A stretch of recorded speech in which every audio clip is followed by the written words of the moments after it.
Welcome and thank you for joining the channel. Please help this channel by liking and subscribing. We really appreciate it. There are no ads on this video.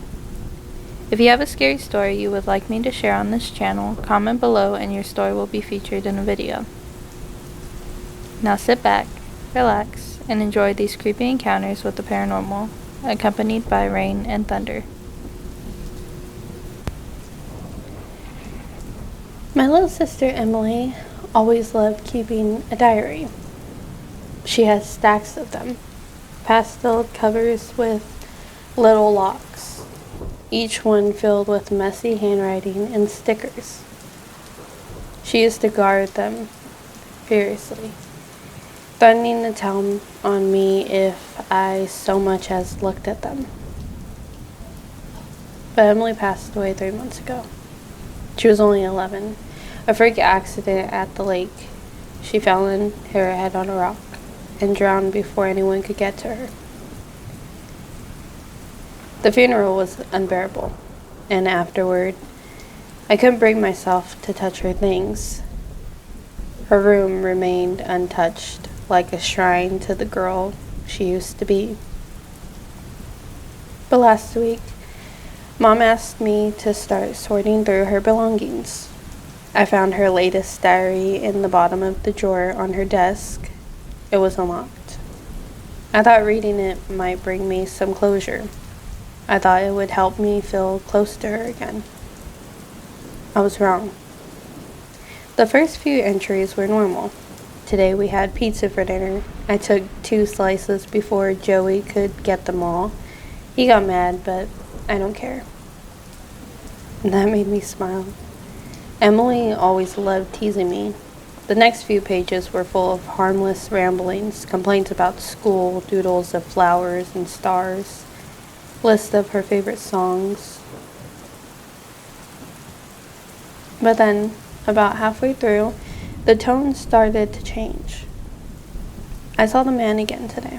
He was standing in the backyard, watching me through the window. I told Mom, but she said I was imagining things. He's always there, though. I could feel him. The man? I paused, flipping back through the earlier entries. No mention of him before. Maybe it was just Emily's overactive imagination. She'd always been a little jumpy, a little too eager to believe in monsters under the bed. I kept reading. The man came closer last night. He tapped on my window. He didn't say anything, just smiled at me. His teeth are so big. I wanted to scream, but I was too scared. I felt a chill run down my spine. Emily's handwriting got messier with each entry, her words more frantic. He comes inside now. He stands at the foot of my bed while I pretend to sleep. He whispers my name. He says he's waiting. Waiting for what? I flipped to the last few pages, my heart pounding. Joey doesn't see him. No one does. He told me not to tell. He said they wouldn't believe me. He said I belonged to him now. I stopped reading. My hands were shaking. This had to be some kind of prank. A made-up story Emily wrote to scare me. But the way she described it, the fear in her words, it felt real. Too real. That night, I couldn't stop thinking about the diary. I couldn't shake the image of Emily lying in bed, too terrified to scream while some stranger stood over her. I barely slept. When I finally drifted off, I dreamt of her. She was standing at the edge of the lake, staring at me with wide, unblinking eyes. Her lips moved, but no sound came out. When I woke up, I was drenched in sweat, and there was mud on my shoes. I told myself it was nothing. Maybe I'd gone outside to clear my head and didn't remember. But the next day I found a page from Emily's diary lying on my desk. I hadn't brought the diary upstairs. The page wasn't one I'd read before. He says Joey will come next. He says Joey will join me soon. My blood turned to ice. That night, I locked my bedroom door. I tried to convince myself it was all in my head, that grief was playing tricks on me, but as I lay there, staring at the ceiling, I heard it. A tap on my window. I didn't want to look. I couldn't, but something made me turn my head. He was there. A man, tall and thin. His face pale and stretched like wax. He smiled at me, baring rows of jagged teeth, and pressed a single finger to his lips. I couldn't move. I couldn't breathe. When I woke up, it was morning. The window was locked, no sign of anyone outside.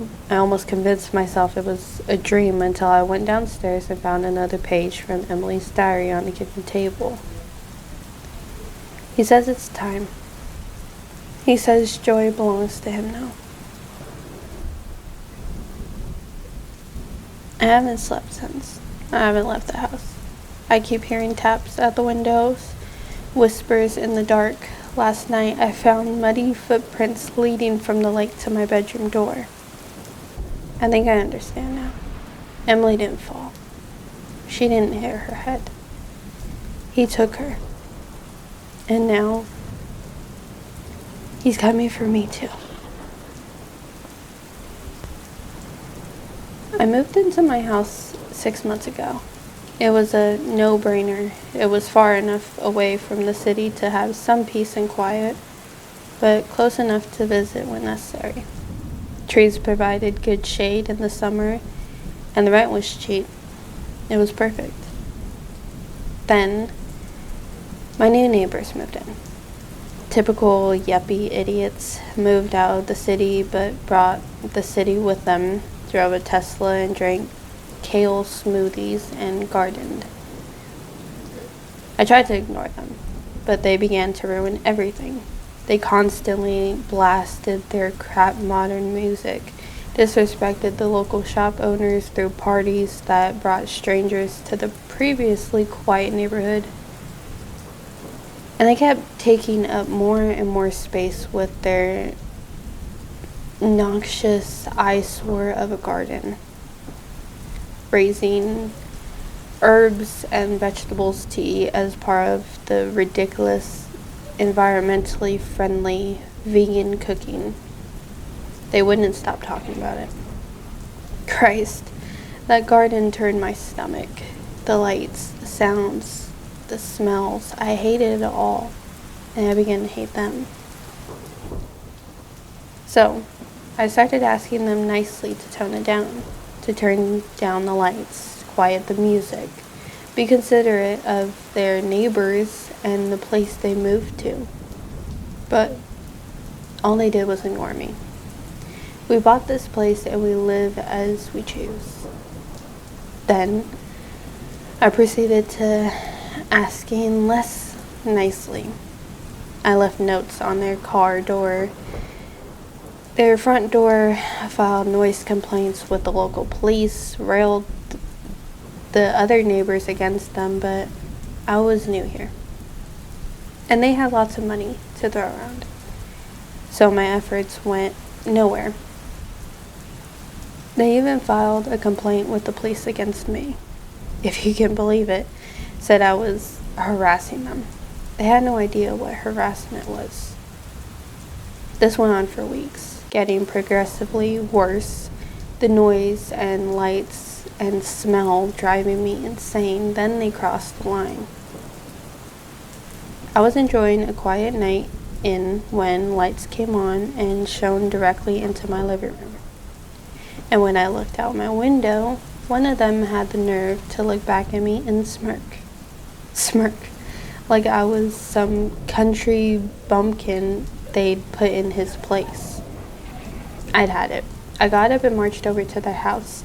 Seething and determined to end this, I banged on the door until it opened. "Oh, it's you." "Yes, it's me," I replied. "The neighbor whose life you've been making hell since you moved in. We need to talk." "About what?" he said. "How you've been harassing us. We've already filed a complaint." Yes, I know. I was hoping we could resolve this over tea like civil people. He stared at me. Fine. Come in, let's talk. As he closed the door behind me and started towards the sitting room, I ejected my fangs and plunged them into his neck, savoring the tangy taste of blood that flowered from him like a torrent, ruined only by one lingering scent. For Christ's sake, enough with the fucking garlic.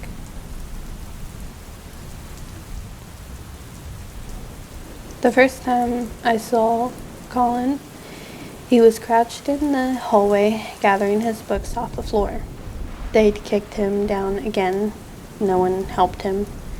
No one ever did. I knelt beside him, handing over a book he'd missed. Why don't you fight back? He hesitated. I'm scared. He got up, adjusted his glasses, and shuffled off without another word. Stealing his lunch money, hitting him, shoving him into the lockers. Each time Colin took it, each time they pushed further, he reminded me of myself, who I used to be. Something stirred deep inside. Anger. Anger was part of it. No, this was a need to uproot problems. Colin could be headed down a road he shouldn't. I had to stop that. They turned their attention to me within a few days. I was the new kid after all, and I did stick up for Colin. It wasn't long before I became their new target. I've been through this in the past. They want the path of least resistance. That's how bullies work. I gave it to them. Friday, Jake and his two lockies cornered me in the empty gym. It was cliche, really. The smug grin, rolled up sleeves, the intimidation. The gym was not an ideal place for what I had planned. I had to lead them away. You got a real smart mouth, don't you? Jake sneered, stepping closer. I didn't answer. I just let my eyes dart between them like I was trapped. People like them love that, seeing fear across someone's face. I made my voice tremble. I don't want any trouble. Please. Not so tough now, huh? Exactly. Give them the feeling of power. The first punch landed on my stomach. I doubled over, gasping. Though it hardly hurt, maybe it was due to the miracle of my birth. The second punch grazed my jaw, and I stumbled, falling to my knees. Jake laughed, and his cronies joined in. I looked at the double doors leading to the back exit. Perfect. Make them feel like a predator. I stumbled towards the doors, dragging my feet just enough to seem disoriented, but not slow. Of course, they'd followed me. The back exit was deserted, as I'd hoped. Jake caught up, yanking my collar from behind. The knife slid out of my sleeve. They didn't have time to react. The knife found their throats, one after another. It was too easy, effortless. I'd done this countless times before. I'm no hero. I'm not pretending to be one. In my last life, I was a serial killer. I know where I'm going when this ends. If hell exists, it's waiting for me. And that was over when the noose snapped my neck. But I opened my eyes, small and helpless, showered with warm smiles, and unearned. A second chance to make sure the cycle ends. To drag the damned with me, one by one, until there's no one left to turn a Colin into me.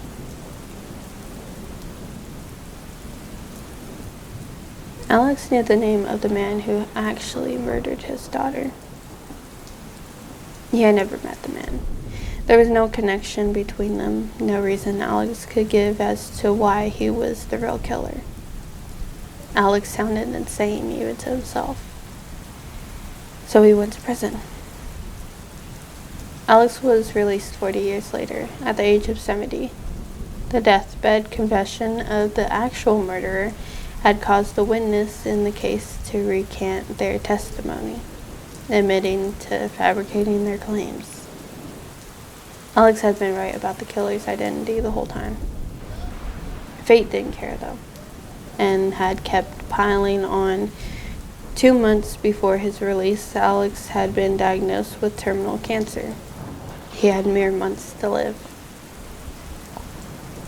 Trillionaire Eric Granger was determined to change that. Eric, CEO of the world's most powerful corporation, had heard Alex's story. He wanted to make that story right. Granger's company had developed something that the world couldn't know about yet, a time machine. "We can't give you your life back," Granger told Alex. "Changing the past could have reality-shaking consequences on the present. We can send you to the future, though." Alex wasn't sure why he would want to go, just to see it. He supposed the cancer would kill him any day now. Granger smiled. "Cancer gets cured in 100 years. The time machine looked like a photo booth, a small seat, curtains on either side. As it turned on, an unusual smell began to emanate. The smell was unlike anything else in the world, yet it felt familiar to Alex, like something one might find in a childhood home, revisited in adulthood. "I'll be dead when you wake up. 100 years for me, a quick snap for you," Granger yelled over the machine. Alex wondered why Granger didn't travel to a point in the future when whatever killed him had been solved by science. All he could come up with was that maybe the time machine didn't have the kinks worked out yet. It wasn't a comforting thought as he drifted into sedation.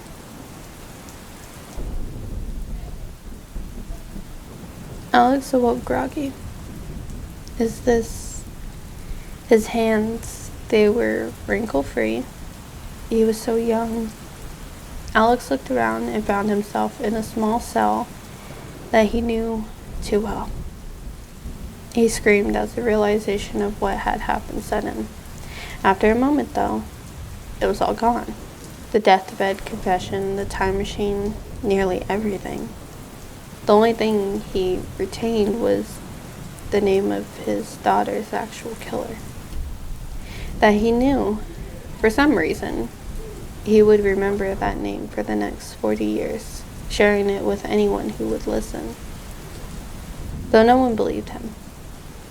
Some nights he dreamed of the time machine's smell, even though he didn't know what it was. He dreamed he was flying across a dark night sky, the smell both guiding him home and leading him astray. A smell from his distant past. A smell from his distant future. In the hush of the noon, when the world stood still, I crept into her room, feeling a thrill, with grades to check, just a quick little peek, to see how she fared for her future's sake.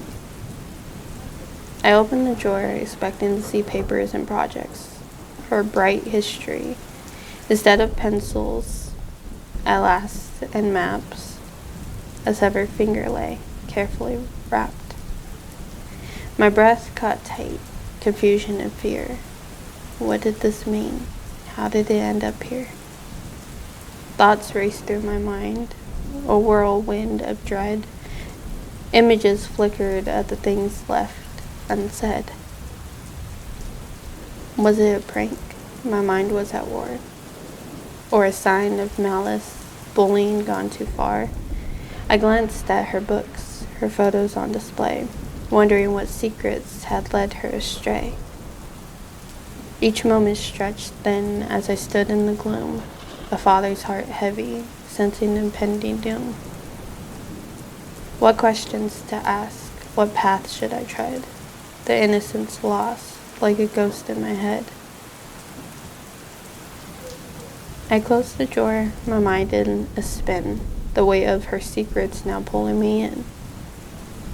When she came home, how would I cope? With a severed finger and frying hope. In that quiet room, where dreams used to thrive, I wrestled with love and how to survive.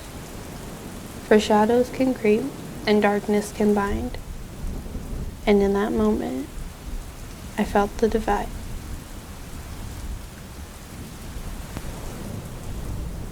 I sat down to watch the Nuggets game when I heard a crash outside my apartment door. I looked out my peephole, and it was my elderly neighbor, Agatha. She had tripped carrying home some groceries. "Are you okay?" I asked, stepping out into the hallway. "I'm fine," Agatha grunted. "You're not hurt?" "Only my pride." She began picking up her groceries. Her bags were full of raw meat, 6 bags in total. It must have been close to 30 pounds. "That's a lot of meat," I said. "Are you having a barbecue?" Agatha looked embarrassed. "Don't be ridiculous. There was a sale, that's all." "Let me help." "No." Agatha quickly grabbed all the bags. "I don't need help. I just got tired carrying them home." "You carried all this home?" "What's the big deal? It's only 2 blocks." "It's dangerous," I said. "Haven't you heard about the people going missing?" "You're being ridiculous again. Who would kidnap an old lady? Now, if you'll excuse me, I've got to get back to Fred." Agatha started fumbling for her key. "Who's Fred?" "Your husband?" Agatha glared at me with angry eyes. "My husband is dead." Agatha quickly opened the door, jumped in, and slammed it shut behind her.